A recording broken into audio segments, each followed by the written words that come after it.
अस्सलामुअलैकुम वरहमतुल्लाहि वबरकातुहू। उम्मीद करती हूँ कि आप सब ठीक होंगे। और जैसा कि मैंने कहा था कि जुमे को मैं ऐसी वीडियोस पोस्ट किया करूँगी इनके जो मेरे टॉपिक से ज़रा हटकी होंगी और इस्लामिक नॉलेज इनके शेयर किया करूँगी कि नमाज के बारे में, वज़ू, ज़कात, इनके जो मुख्तलिफ़ टॉपिक्स हैं, ताकि आपकी इंफॉर्मेशन में इजाफ़ा होता जाए। तो नमाज की नीयत की बात करते हैं पहले कि नमाज की नीयत जो है वो हम बिल्कुल ठीक भी कर रहे हैं कि नहीं कर रहे, कि हमारी नमाज की नीयत ठीक है कि नहीं है। तो नमाज की नीयत हम कैसे करते हैं? नमाज की नीयत की जो दुआ है मैं वो आपको पढ़कर सुना रही हूँ। नमाज की नीयत की दुआ ये है, अऊज़ु बिल्लाहि मिनश शैतानिर रजीम, बिस्मिल्लाहिर्रहमानिर्रहीम। इन्नी वज्जहतु वजहिय लिल्लज़ी फ़तरस समावाति वल अर्द हनीफ़म वमा अना मिनल मुशरिकीन। इन्नी वज्जहतु वजहिय लिल्लज़ी फ़तरस समावाति वल अर्द हनीफ़म वमा अना मिनल मुशरिकीन। ये नमाज की नीयत की दुआ है। तर्जमा इसका, तहकीक मैंने मतवज्जह किया मुँह अपने को वास्ते उसके जिसने पैदा किया आसमानों और ज़मीन को, तौहीद करने वाला होकर और नहीं मैं शरीक लाने वालों में से। ये नमाज की नीयत की दुआ है। तो जब भी आप नमाज की नीयत करें तो ये नमाज की नीयत की दुआ पढ़ा करें, फिर अपनी जो है नमाज वो शुरू किया करें। क्योंकि बहुत से लोगों को नमाज की नीयत की दुआ नहीं आती और वो नमाज की नीयत गलत करते हैं। तो इसलिए नमाज की नीयत बहुत ज़रूरी है, क्योंकि नीयतों पर इमाल का दारोमदार है। अब हम बात करते हैं नमाज के फ़राइज़ की। तो नमाज के 13 फ़राइज़ हैं।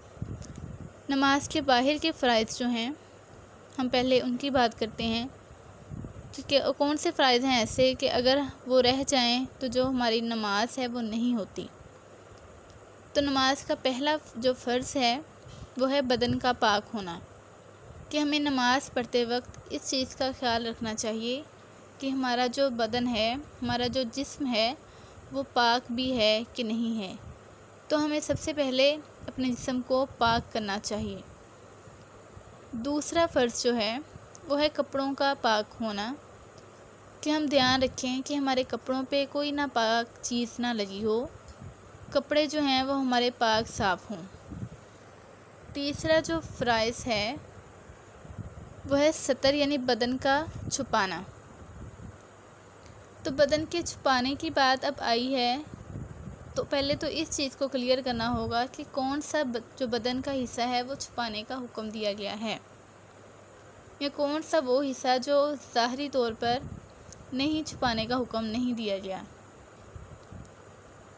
तो हमारे हाथ, हमारा फेस और हमारे पाँव, जो ये 3 चीज़ें हैं, ये सिर्फ़ नमाज के वक्त खुली होनी चाहिए, और जो बाकी सतर है उसे छुपाना फ़र्ज़ है। अब नमाज का जो चौथा फ़र्ज़ है वो है नमाज की जगह का पाक होना, कि जहाँ हम नमाज पढ़ रहे हैं वो जगह भी पाक है कि नहीं है। तो बेहतर यही है कि हम एक नमाज के लिए अलग से एक जगह रखें जहाँ पे हमारा आना जाना बहुत कम हो और वो पाक साफ़ रहे।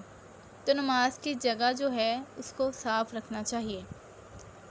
पांचवा जो फ़र्ज़ है वो है नमाज के वक्त का होना, कि जो नमाज है वो वक्त पर अदा की जाए, यानी जो वक्त हो उसी पे हम नमाज अदा करें। वक्त का जाते हुए नमाज़ पढ़ना, यानी लेट नमाज़ पढ़ना, तो हमें चाहिए कि हम नमाज को वक्त पे ही अदा करें। जो छठा फ़र्ज़ है वो है किबला रुख होना, कि हम इस बात का ध्यान रखें कि हम नमाज़ पढ़ रहे हैं तो हमारा जो रुख है वो किबले की तरफ ही है कि नहीं है।